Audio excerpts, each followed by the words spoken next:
उसके बाद आके डेवलपमेंट हमने करवाई है। मेरे भाई खड़े हैं, मलिक ताहिर साहब, राणा राशिद साहब और मेरे मौजूदीन हमारे सदर बाजार के और सेक्रेटरी भी कि अल्लाह पाक ने एमए 124 ਦੇ ਵਿੱਚ ਉਹ ਮੱਦੇ ਮੁਜਾਹਦ ਸਾਨੂੰ ਦਿੱਤਾ ਕਿ ਅੱਲਾਹ ਪਾਕ ਇਹਦੀ ਜ਼ਿੰਦਗੀ ਹਜ਼ਾਰਾਂ ਸਾਲ ਕਰੇ। ਉਹ ਇਸ ਕਰਕੇ ਕਿ ਜਿਹੜਾ ਬੰਦਾ ਆਪਣੇ ਹਲਕੇ ਦੇ ਲੋਕਾਂ ਦੀ ਆਵਾਮ ਦਾ ਮਸਲਾ ਹੱਲ ਕਰਦਾ ਉਹਦੇ ਵਾਸਤੇ ਹਰ ਲਿਹਾਜ਼ ਨਾਲ ਦਵਾ ਕਰਨੀ ਚਾਹੀਦੀ ਹੈ।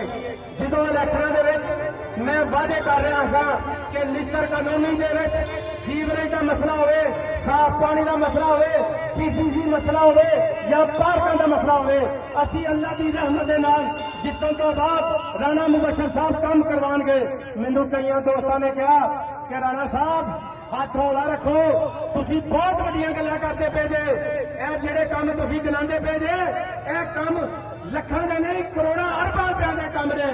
ਮੈਂ ਉਹਨਾਂ ਨੂੰ ਆਖਿਆ ਇਹ ਲੱਖਾਂ ਕਰੋੜਾਂ ਦੇ ਕੰਮ ਮੇਰੇ ਵਾਸਤੇ ਤੇ ਹੋ ਸਕਦੇ ਨੇ, ਲੇਕਿਨ ਜਿਹਦਾ ਨਾਮ ਰਾਣਾ ਮੁਬਸ਼ਰ ਇਕਬਾਲ ਹੈ ਉਹਦੇ ਤੇ ਅੱਲਾਹ ਪਾਕ ਦੀ ਜ਼ਾਤ ਦਾ ਇੰਨਾ ਫਜ਼ਲ ਔਰ ਕਰਮ ਹੈ ਕਿ ਉਹ ਆਪਣੇ ਹਲਕੇ ਦੇ ਵਿੱਚ ਲੱਖਾਂ ਕਰੋੜਾਂ ਨਹੀਂ ਲਵਾਉਂਦਾ, ਅਰਬਾਂ ਲਵਾਉਂਦਾ। ਅੱਜ ਤੁਹਾਨੂੰ ਨਿਸ਼ਤਰ ਕਾਨੂੰਨੀ ਆ ਲਿਓ ਇਹ ਸਾਬਤ ਹੋ ਜਾਣਾ ਚਾਹੀਦਾ ਕਿ ਅੱਜ ਜੋ ਰਾਣਾ ਮੁਬਸ਼ਰ ਸਾਹਿਬ ਨੇ ਸਾਡੇ ਨਾਲ ਵਾਅਦੇ ਕੀਤੇ ਸਨ, ਅੱਜ ਅੱਲਾਹ ਦੀ ਰਹਿਮਤ ਦੇ ਨਾਲ ਸੁਲੇਮਾਨ ਬਲਾਕ ਤੋਂ ਕੰਮ ਸ਼ੁਰੂ ਹੋਏਗਾ, ਸੀਵਰੇਜ ਔਰ ਸਾਫ਼ ਪਾਣੀ ਔਰ ਪੀਸੀਸੀ।